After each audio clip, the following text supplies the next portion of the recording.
Hi guys, welcome to English today. Guys, आज का ये स्टोरी आपको अंग्रेजी सीखने और बोलने और लिखने के लिए बहुत ही हेल्पफुल है, क्योंकि इसमें बहुत सारे आपको नए वर्ड सीखने को मिलेगा और साथ ही साथ आपको ग्रामर्स के रूल भी सीखने को मिलेंगे। तो वीडियो बहुत ही इंटरेस्टिंग होने वाला है। तो चलिए वीडियो को स्टार्ट करते हैं। सबसे पहले देखते हैं स्टोरी का title, the wise man. Wise का मतलब होता है बुद्धिमान।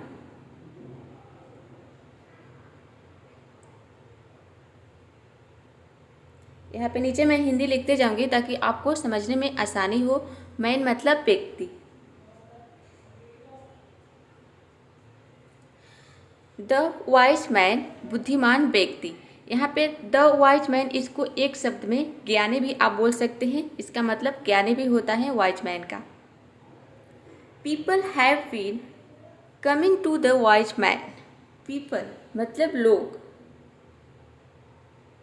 लोग हैज़ बीन कमिंग यानी कि आ रहे। यहाँ पे इसका मतलब है आ रहे थे, आते रहे।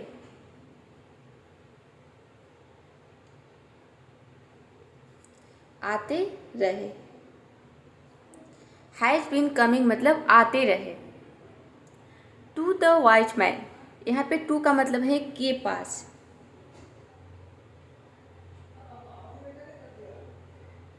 वाइज मैन मतलब ज्ञानी।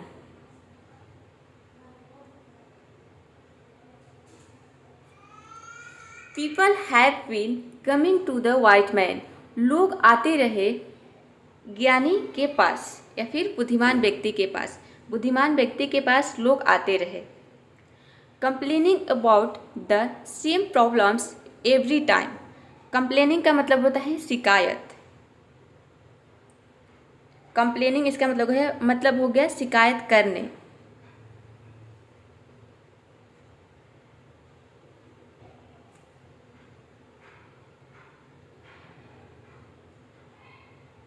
शिकायत करने आते रहे। अबाउट मतलब के बारे में।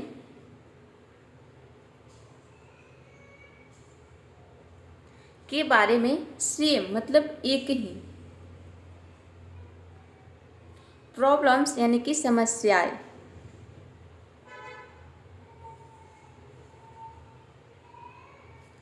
एवरी टाइम हर समय। एवरी मतलब होता है हर, और टाइम मतलब समय, हर समय। कंप्लेनिंग शिकायत करने। सेम प्रॉब्लम्स यानी कि एक ही समस्या के बारे में। एक ही समस्या के बारे में शिकायत करने हर समय लोग आते रहे। किसके पास? वाइजमैन के पास, बुद्धिमान व्यक्ति के पास या फिर ज्ञानी के पास। One day he told them a joke and everyone rose in laughter. One day एक दिन। ही मतलब वह। ही किसके लिए आया है? यहाँ पे ज्ञानी व्यक्ति के लिए आया है। टोल्ड, टेल का मतलब होता है बताना, तो उसका सेकंड फॉर्म है टोल्ड मतलब बताया। बताया। देम, यहाँ पे देम आया है लोगों के लिए, कि लोगों को, उन्हें मतलब देम का मतलब है उन्हें, यानी कि लोगों को बताया। और जोक एक चुटकीला।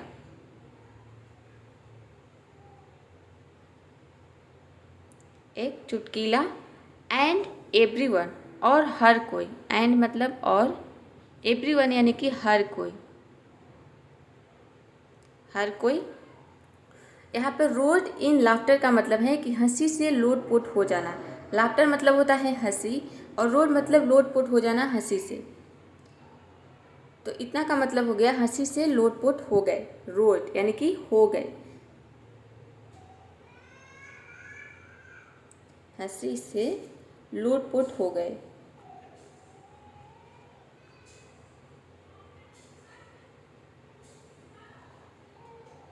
One day he told them, यानी कि एक दिन उसने उन्हें बताया। किसको?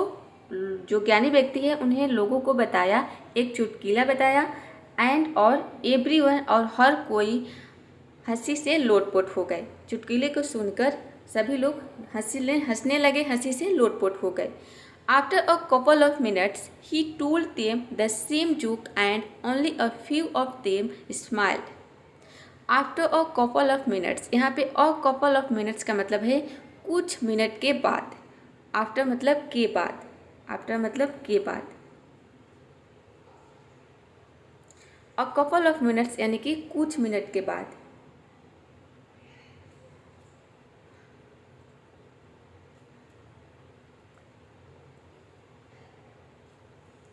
ही टोल्ड, उसने बताया, किसने, ज्ञानी के लिए आया है ही, बताया, देम यानी कि उन्हें, उन्हें बताया। द सेम यानी कि वही,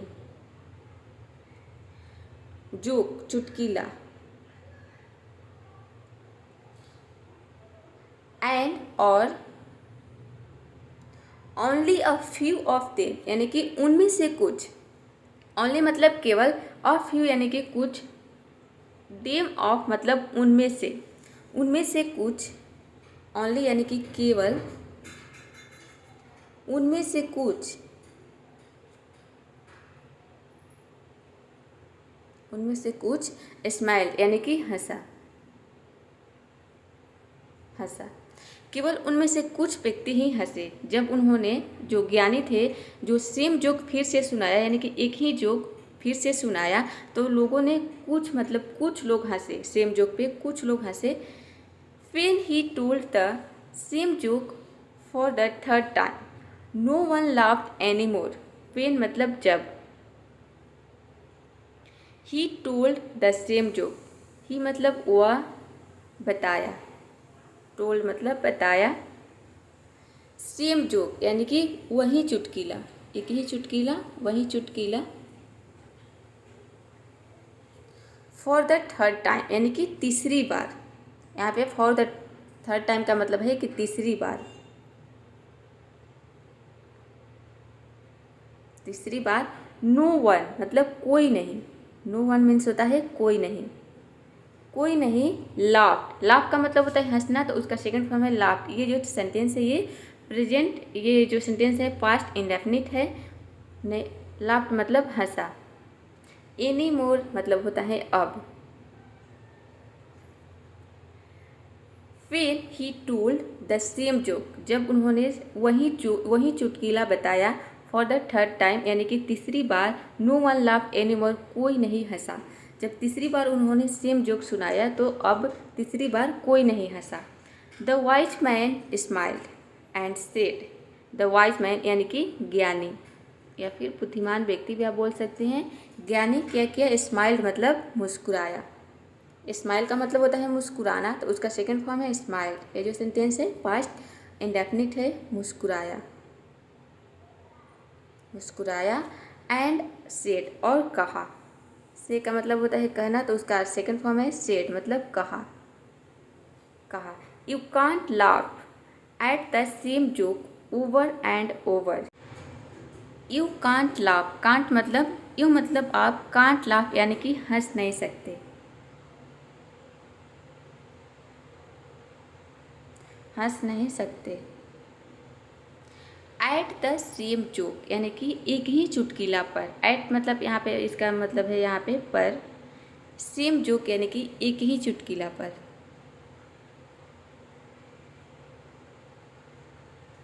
एक ही चुटकीला, एक ही चुटकीला पर आप हंस नहीं सकते। ओवर एंड ओवर इसका मतलब है बार बार। ओवर एंड ओवर का मतलब होता है बार बार।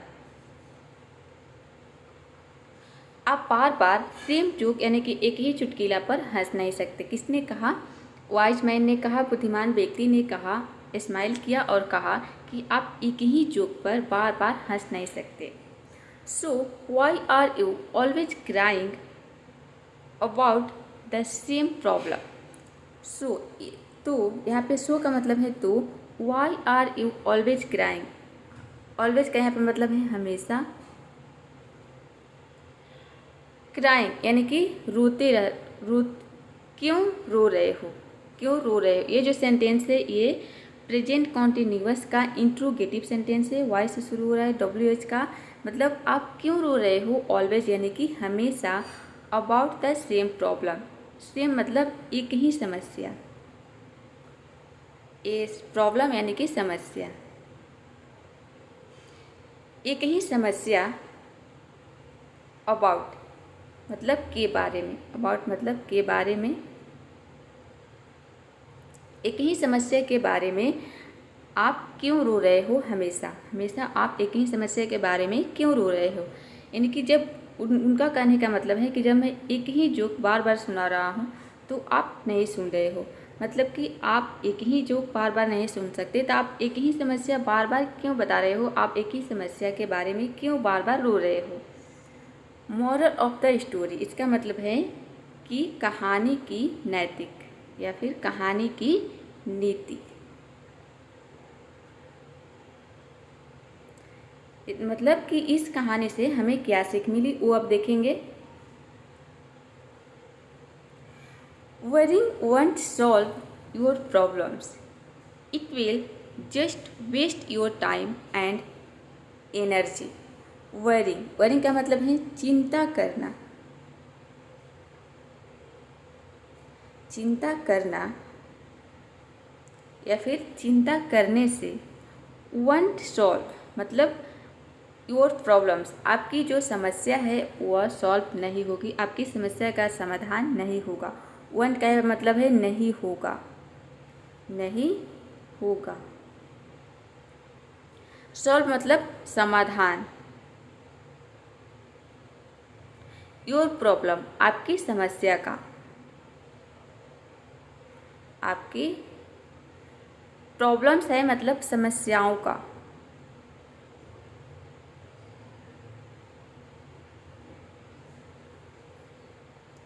समस्याओं का।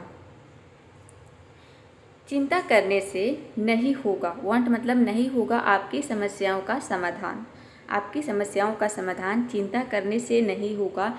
इट विल वेस्ट, यह इट विल जस्ट वेस्ट मतलब यह बस, जस्ट का मतलब है बस, नष्ट करेगा, वेस्ट मतलब नष्ट करेगा, नष्ट करेगा योर टाइम आपका समय, आपका समय केवल नष्ट करेगा। एंड और एनर्जी मतलब ऊर्जा, एनर्जी का मतलब होता है ऊर्जा, और आपका ऊर्जा नष्ट करेगा। यानी कि चिंता करने से आपकी समस्याओं का समाधान नहीं होगा, यह केवल, यह बस आपके समय को नष्ट करेगा और ऊर्जा को, आपके समय को और आपके ऊर्जा को नष्ट करेगा, तो इसलिए चिंता करना छोड़ दीजिए। तो आई होप ये स्टोरी आपको समझ में आई होगी और बहुत सारे नए वर्ड्स और ग्रामर्स के रूल भी आपको सीखने को मिला होगा। तो ये वीडियो आपको कैसी लगी कमेंट बॉक्स में ज़रूर बताइएगा और इस चैनल को लाइक, सब्सक्राइब और शेयर करना ना भूलें। तो मिलते हैं नेक्स्ट वीडियो में।